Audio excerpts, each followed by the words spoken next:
Niat pindahkan mobil pembeli, diduga panik pegawai SPBU Shell malah hantam dispenser BBM dan mobil lain. Tengah beredar video yang memperlihatkan insiden tak terduga terjadi di salah satu SPBU swasta yakni mobil konsumen mundur hantam dispenser dan mobil lain viral di media sosial. Diketahui, mobil tersebut dikemudikan oleh pegawai SPBU yang berniat untuk memindahkannya. Video tersebut viral usai diunggah oleh akun TikTok @nafzin1 dan hingga kini telah ditonton lebih dari 4,7 juta kali tayangan. Berdasarkan keterangan unggahan, kejadian tersebut terjadi di SPBU Shell, Gading Serpong pada Sabtu tanggal 2 Maret tahun 2025 siang. Dalam video tersebut, tampak rekaman kamera belakang sebuah mobil pelanggan yang diketahui baru saja selesai melakukan servis ganti oli.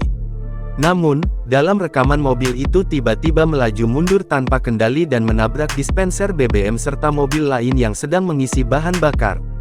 Dijelaskan pengguna, bahwa dirinya sedang berada di kasir untuk melakukan pembayaran setelah servis ganti oli. Namun, salah satu pegawai di SPBU tersebut secara inisiatif memindahkan mobil pelanggan tanpa seizin dirinya. Sialnya, mobil tersebut malah hilang kendali dan menabrak dispenser BBM serta mobil lain yang sedang mengisi bensin di sebelahnya. Sontak saja, unggahan tersebut pun kini mengundang berbagai komentar warganet. Download Tribun X sekarang, menghadirkan lokal menjadi Indonesia.